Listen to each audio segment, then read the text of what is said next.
yes or no. Davao style. Do not ask me to answer yes or no. You are not an investigator. Mr. Chair, tayo po ay nasa investigasyon kasalukuyan, Yes, Mr. but you Chair. are not an investigator. Why are you asking me to answer Mr. yes Chair, or no? tinatanong ko lang. Chair, point of Session order. suspended.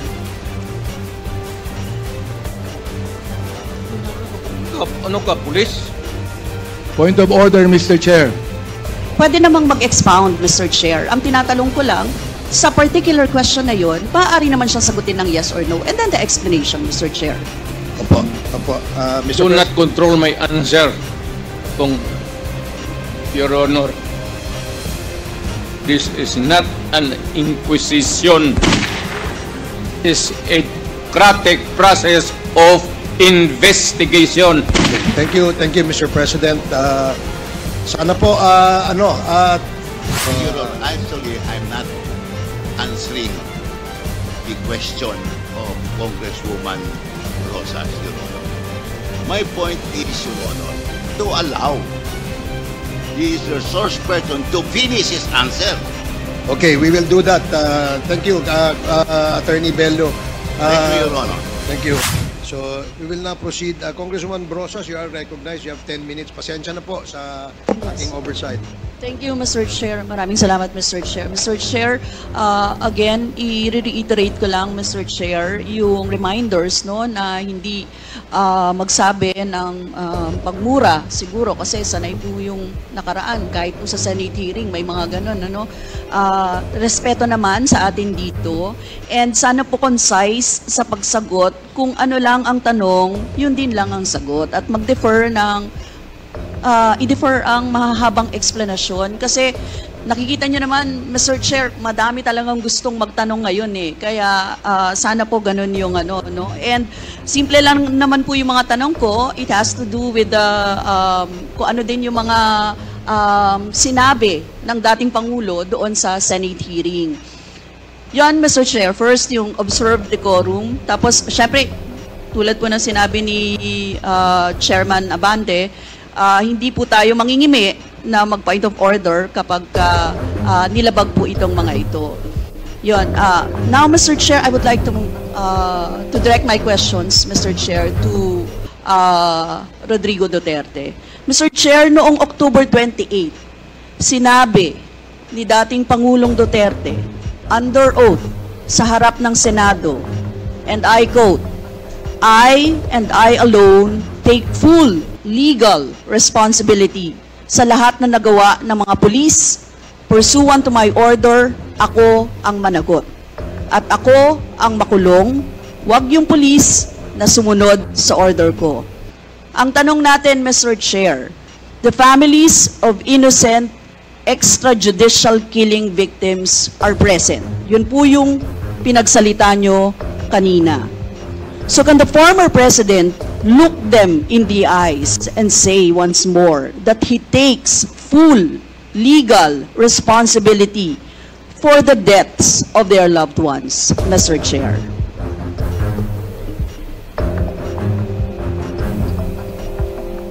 Mr. President, can you... What's the question? What is the question? Can you repeat the question? Mr. Chair, sinabi niya po na full responsibility. So, Mr. Chair, totoo ba yan? Correct. Very correct. Since I was a president, and there was this, until now, serious problem about drugs, I had to issue or make a policy statement about drugs. At all that happened, yung nangyari pursuant to my order to stop the drug problem in this country, akin yun. Akin na akin yun. Ako ang nagbigay ng order kasi ginawa nila illegal or legal, akin yun.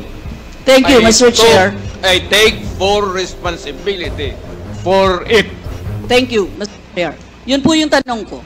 Yung families of innocent extrajudicial killings, kayo din. file the case in court. Mr. Walang Chair. problema. Nandiyan ang korte. Yes, Mr. Chair. Second question ko. Responsable kayo kasi polisiyan nyo yon. Kumbaga, tatak Duterte. Dahil polisiyan nyo rin yan, tama ba? Sa Davao. Nung nasa Davao pa kayo. Tama ba na tawagin po itong Davao model or Davao style?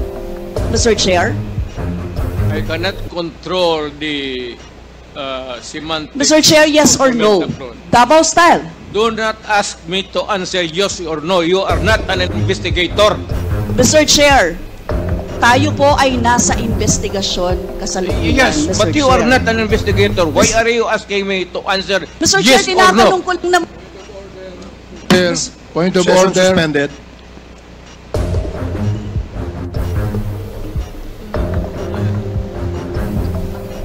Point of order, Mr. Chair. Ano ka, police? Point of order, Mr. Chair. The session is suspended for the meantime, so please, let's take time to calm things down, okay? Para ho maayos ang ating hearing sa ngayon.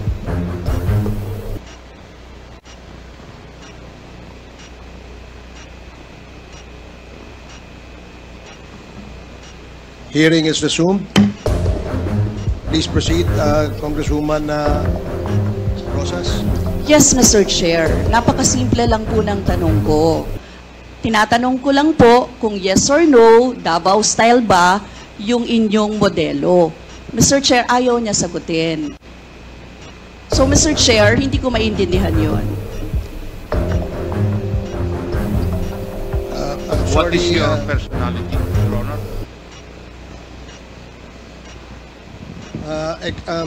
If I may, Secretary Bello, we normally, the committee does not allow the counsel of the witness to speak because the role of the counsel is limited only to counseling his client on his rights. Hanggang doon lamang po. But we cannot ask you to answer any questions that will be asked by any of the members. And that is what Thank is you, in Your the Honor. rules. So, Thank you, Your Honor. Actually, I'm not answering the question of Congresswoman Rosas, Your Honor. My point is, Your Honor, to allow the resource person to finish his answer. okay, we will do that. Thank you, Attorney Bello. Thank you, Your Honor. Thank you. Congressman Brosas, maybe it is, perhaps the former president would like to elaborate on his answer. We may ask questions that is answerable by yes or no, and as much as possible, we would ask the resource person to say, only answer yes or no. But if he wishes to elaborate, and as long as it is germane and related to the answer to your question, we will allow that. But Yes. we will make it very, very short. Yes, Mr. Chair. Pwede namang mag-expound, Mr. Chair. Ang tinatanong ko lang, sa particular question na yun, maaari naman siyang sagutin ng yes or no. And then the explanation, Mr. Chair. Opo, opo. Mr. Do not control my answer, kung Your Honor. This is not an inquisition. Is a democratic process of investigation. Okay, thank you, Mr. President. Sana po, if there are questions that will be propounded by the members, hopefully, medyo, kung gusto po natin mag-elaborate, we will allow that, provided that kung maaari po sanang iksian lamang po natin nang sa ganun, malinaw. And for the members who wish to ask questions that are answerable by yes or no, please make the questions very clear para ho masagot po ng yes or no, Your Honors. So I hope para ho maayos yung ating patakbo ng ating hearing sa ngayon. So please proceed, Congresswoman Brosas. Yes, Mr. Chair. Mr. Chair, ang tanong ko, sinasabi nyo rin na ang war on drugs ay talagang utos nyo. Diba? Pag sinabing war on drugs, Duterte yan. Sa inyo na nadikit yan. Unless Ito po, tanong na pwede niyong i-expound. May iba kayong gustong itawag doon? Meron po ba kayong gustong ibang itawag doon? Wala na po. Sabi ko, I assume full responsibility for whatever happened in the actions taken by the law enforcement agencies of this country to stop the drugs or the serious problem of the drugs affecting our people. Mr. Chair, next question. Nung naging mayor po kayo, sabi nyo naging safe ang Davao. Tama po ba? That would be that should be answered by a third person. I would not be answering that. It would be presumptuous of me to conclude. Hindi ako magsabi. I never said that Davao City was not publicly. Mr. Chair, as mayor, masasabi nyo na naging safe ang Davao sa panahon nyo? Talaga. Kasi Talaga. walang kriminal sa kalye, Talaga. walang snatcher, Walang sinatser. walang akyat bahay, Walang akit bahay. walang magnanakaw, Walang magnanakaw. walang mamamatay tao. Walang mamatay tao. So yun po lahat, yes. Oh. So walang mga kriminal o walang insidente ng kriminalidad, bakit po? Merong mga incident, not totally.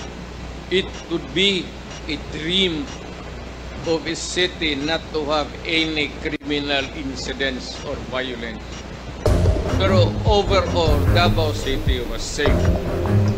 If the test or standard would be that a citizen of the city can walk all over the city and men and children can go home safely, unmolested, undisturbed. That was the standard that I gave to the police of Davao City. Mr. Chair, I would like to ask, no, hindi ba nagkandamatay sila sa panahon na yun? Marami po. Sino-sino po ang mga pumatay? Wala akong listahan yan, ma'am. We have to go to the... Tawag nito. Hindi ko bit-bit. Ang bit-bit ko lang ho yung hindi. Mr. Chair, I would like to ask again, no? Sa inyo po na karanasan, kayo mismo ba pumatay? Ako? Marami. Mga 6 o 7. So Aywan what- ko kung natuluyan yung hindi ko na follow up sa hospital kung natuluyan. Huwag ko lang ipaalala ko ulit, Mr. Chair, kasi mula din ito sa Senate hearings, ano. I-quote ko lang po kayo. In Davao, I used to do it personally, just to show to the guys that if I can do it, why can't you? Correct. Sinabi niyo po yan sa mga business leaders sa meeting sa Manila. At kung paano niyo ginode ang mga police officers to gun down suspects. Tama po ba? Yes, if they present a violent resistance, that's the only thing that you can kill the criminal if you are personally in danger of losing your life too. Ito But ba, hindi mo pwedeng patayin yung kriminal nakahandcuff o nakatali. Hindi trabaho ng lalaki yan. ito pong second, Mr. Chair, na quote, kayo rin ito. And I'd go around in Davao with a motorcycle, with a big bike around. And I would just patrol the streets looking for trouble also. Manila Times po ito. I was really looking for a confrontation so I could kill. Sinabi niyo po ito. Yes. Nagdadasal po ako, nagmumumtor ako na may mag-hold upper dyan. At kung maabot na kita, talagang patayin kita. At kung basta kriminal ka, wala akong pasensya sa kriminal. Pagka lumaban, patayan. So, Mr. Chair, kanina po kasi sinabi ni Duterte na he takes full legal responsibility. Yes. Siya ang mananagot at Yes. makukulong sa ginawa ng mga kapulisan. Yes. Kung sa inyo po ang policy, inaako nyo rin ang accomplishment nito. Yung lahat po, kasi kung naaalala ko sa war on drugs, yung mga accomplishment, may nahuli, nagbebenta, gumagamit, gumagawa ng droga. Lahat yan. Ma'am, if you are the city executive or mayor, lahat ng utos mo na ginawa ng police and all the consequences, sagot ko yan. Pati ang ginawa ng police, sagot ko yan. Pati po yung accomplishment kung may nahuli, enforcement of law yun. Accomplishment din po yung na-confiscate na drugs. Tama ba? Lahat ng trabaho ng police, because you are the mayor, inutos mo yan, and the consequences, or sometimes an incident can go right and go wrong. Protektahan ko yung police kasi ako ang mayor. Hindi magtrabaho yung pulis, matakot yan kung hindi mo bakaban. So lahat ng trabaho ng pulis, nung ako'y mayor, for the longest time, akin yan. So, Mr. Chair, alam niyo po ba kung ilan ang arrested sa mga drug operations at how much ang drug na na-seize nung time na yan? Ma'am, I was not notified in advance that I have to make an accounting for the arrested persons in Davao City. That is, I would not want to. That would not be a proper question. For Mr. a Chair, resource sabi niyo person. yung accomplishment report sa inyo yan. Accomplishment, yes. Accomplishment is another thing. But you see, to ask for the number of arrests or killings, that would be a stupid question. Mr. Chair, sinabi po ninyo na aakuin nyo lahat. E di syempre may accounting din kayo, Mr. Chair. At kabisado nyo, kahit nga kabisado ninyo kung ilan ang hinuli, ilan ang pinatay, ilan. Dapat may accounting kayo, Mr. Chair. And I believe, Mr. Chair, noong 2017, correct me if I'm wrong, may President's Accomplishment Report kayo, Yes, Mr. ma'am. Chair. Tanungin kita, where were you the other day at 4 o'clock in the afternoon? Point of order, Mr. Chair. Yung nga sinabi ko.